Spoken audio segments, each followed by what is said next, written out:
오늘은 하나님의 영이 임하실 때 나타나는 현상에 대해서 말씀을 드리고자 합니다.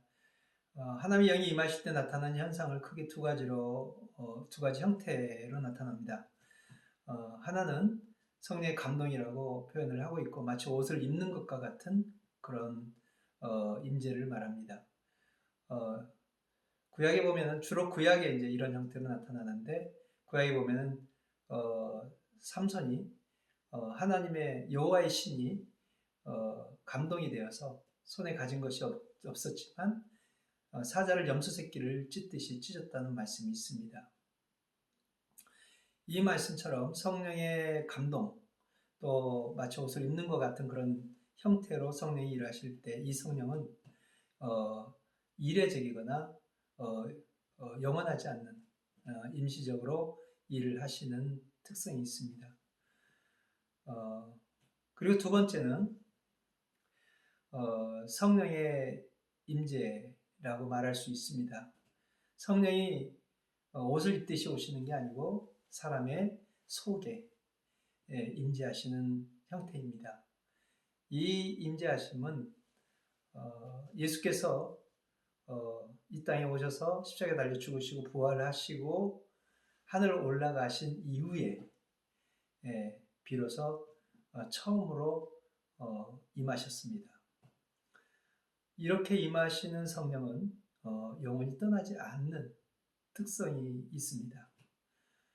그리고 이런 임재는 성령, 그러니까 이 성령은 거룩한 영이라는 뜻이죠.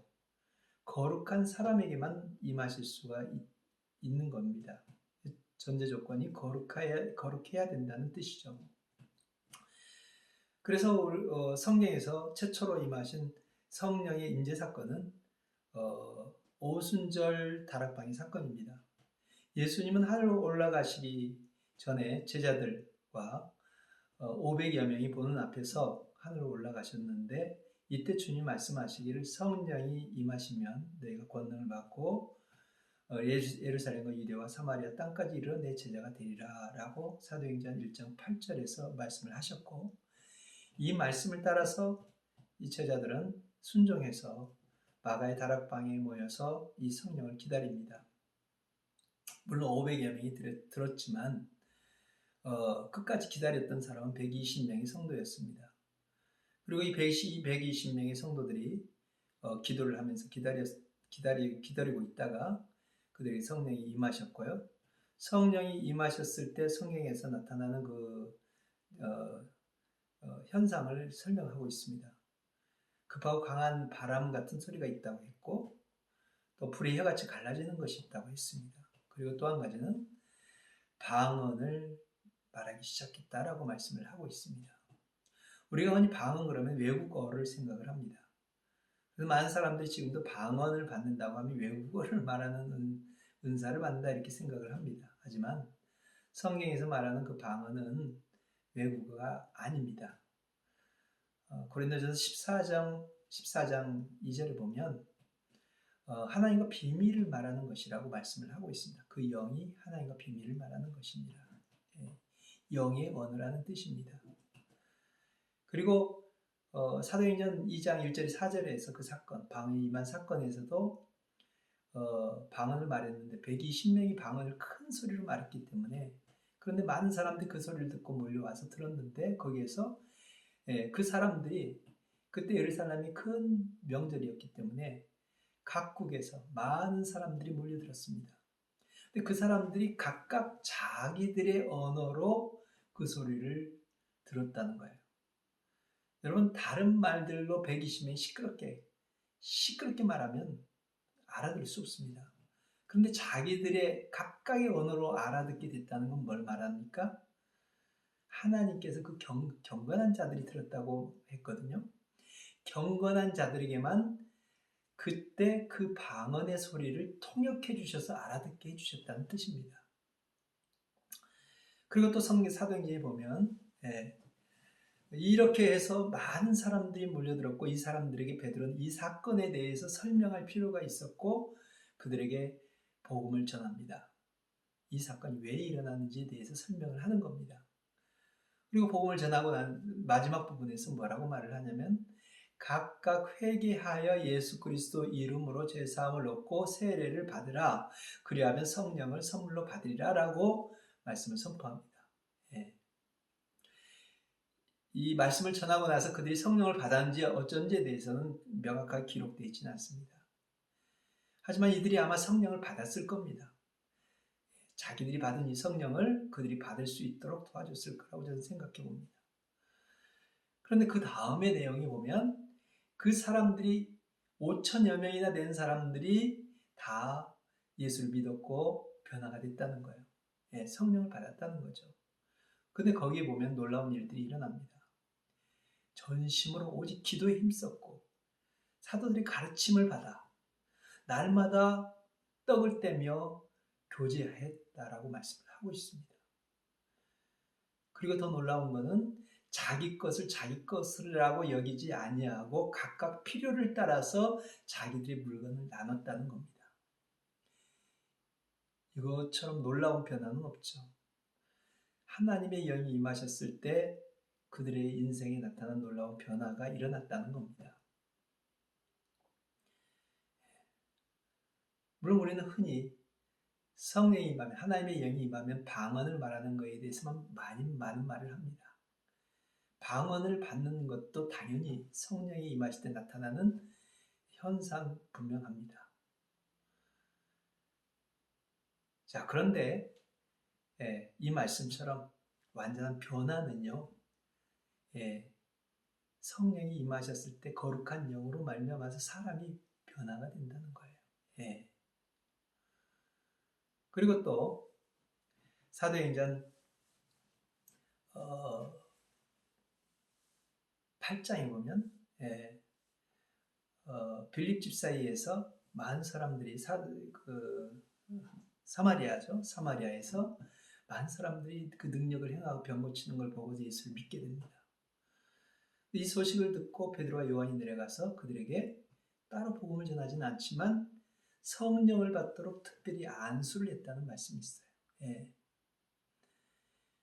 성령을 특별히 따로 받게 했다는 겁니다.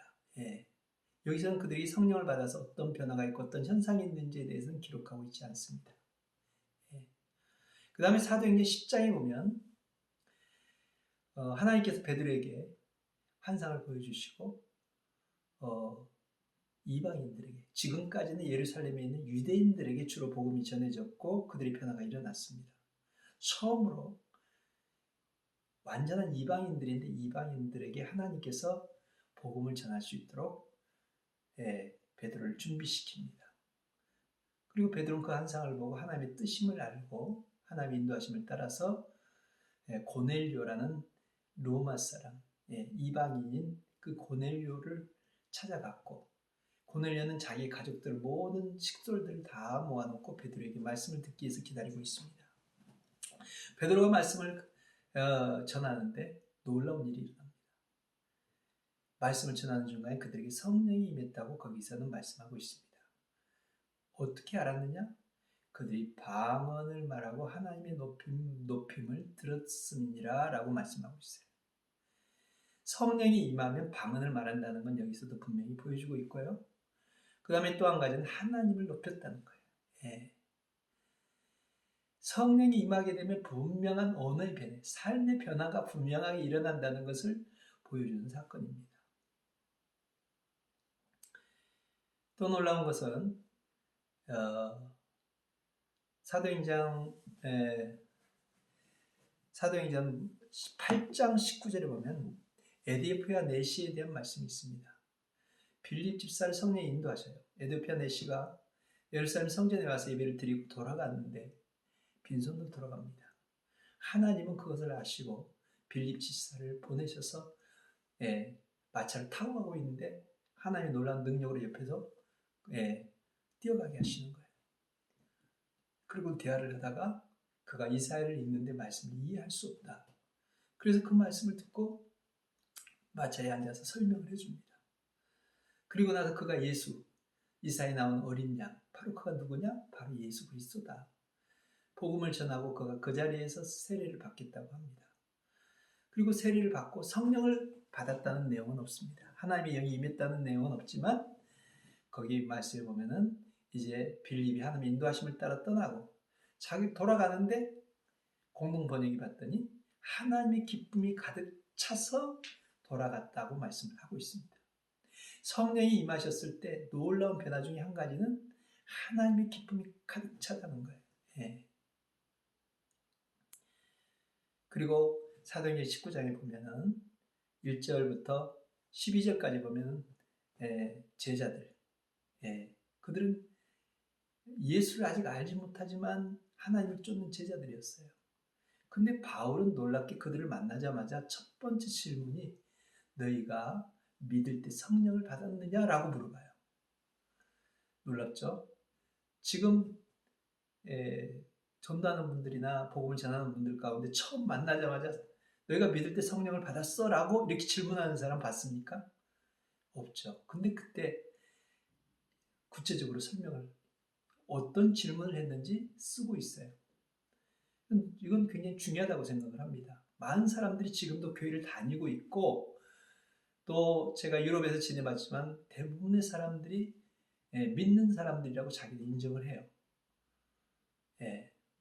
그런데 전혀 믿는 사람으로서의 삶의 변화가 있고 적극적으로 주님을 위해서 말씀대로 살려고 하는 사람들은 아주 적습니다. 그 사람들에게 첫 번째 질문이 무엇이 필요한지를 보여주는 거예요. 이렇게 너희가 믿을 때 성령을 받았느냐라고 물었을 때 그들은 알지 못한다라고 말하죠. 그리고 예수에 대해서 구체적으로 설명을 해주고 그들은 세례를 받았지만 요한의 세례를 받았다고 고백합니다. 그래서 예수 그리스도 이름으로 세례를 받게 하고 그리고 성령을 받도록 기도합니다. 그때 성령이 임하셨고 그들은 방언을 말하고 예언을 했다고 말씀을 하고 있어요. 이처럼 분명하게 성령이 임하셨을 때 그들에게 성령의 은사가 나타났다는 걸 보여줍니다. 이제 제 얘기를 한번 해볼까 합니다. 제가 방언을 말한 것은 완전히 뒤에 예수를 만난 그 다음에 한참 뒤에 방언을 따로 저는 받았어요. 그래서 저는 성령을 받은 사건은 방언을 말할 때가 아니라고 저는 생각을 합니다. 저는 제가 교회를 어렸을 때부터 초등학교 3학년 때부터 교회를 다녔지만 제가 거듭난 거, 확실하게 예수님 만나고 변화된 거는 대학교 1학년 겨울방학 때였습니다. 지난번에도 제가 말씀을 잠깐 언급을 했지만 주님을 만나고 제가 제 죄를 발견하고 예수님 십자가 달려 죽으신 그 환상을 봤을 때 저는 주님 앞에 고백하기를 이제부터는 주님을 위해서 살겠습니다라고 고백을 했어요. 이 사건 이후에 너무 놀라운 변화가 내 삶에 일어났어요. 모든 게 완전히 달라진 거예요. 제가 한 번은 골목길을 걸어가던데 담하고 그 모퉁이에 자그마한 풀이 하나 나 있는데 그게 딱 눈에 들어오는 거예요. 그런데 갑자기 그 눈에 들어온 풀이 너무너무 귀하고 아름다워 보이는 거예요. 꽃도 없고 크지도 않고 아주 작고 볼품이 없는데 내 눈엔 그렇게 아름다울 수가 없는 거예요. 왜냐하면 이것도 하나님이 지으신 거구나 라는 생각을 하니까 그렇게 감동이 되는 거예요. 그러면서 하늘을 보는데 하늘이 너무너무 아름답고 새로운 거예요. 20년 동안 그 하늘을 똑같은 하늘을 봤고 똑같은 풀과 나무들을 봤지만 한 번도 그런 감동을 느껴본 일이 없었죠. 모든 게 달라진 거예요. 왜요? 내가 달라졌기 때문에. 하나님의 영이 임하시면 이런 변화가 일어난다는 것을 경험을 한다는 겁니다. 나는 여러분들이 하나님의 영을 경험하셨으면 좋겠어요. 단순히 예수를 내가 믿고 구원받았다, 교회를 다닌다 이게 아니라 가장 중요한 것은 내 삶이 변화받는 것, 새롭게 되는 겁니다. 이것을 어떻게 경험할 수 있어요? 하나님의 영이 임하심으로 비로소 실제적인 나의 삶의 변화를 느낄 수 있고 경험할 수 있습니다. 여기다 더불어 분명하게 그 은사, 나타나는 현상 중에 하나인 은사도 여러분들이 확실하게 경험해 보시기를 바랍니다. 감사합니다.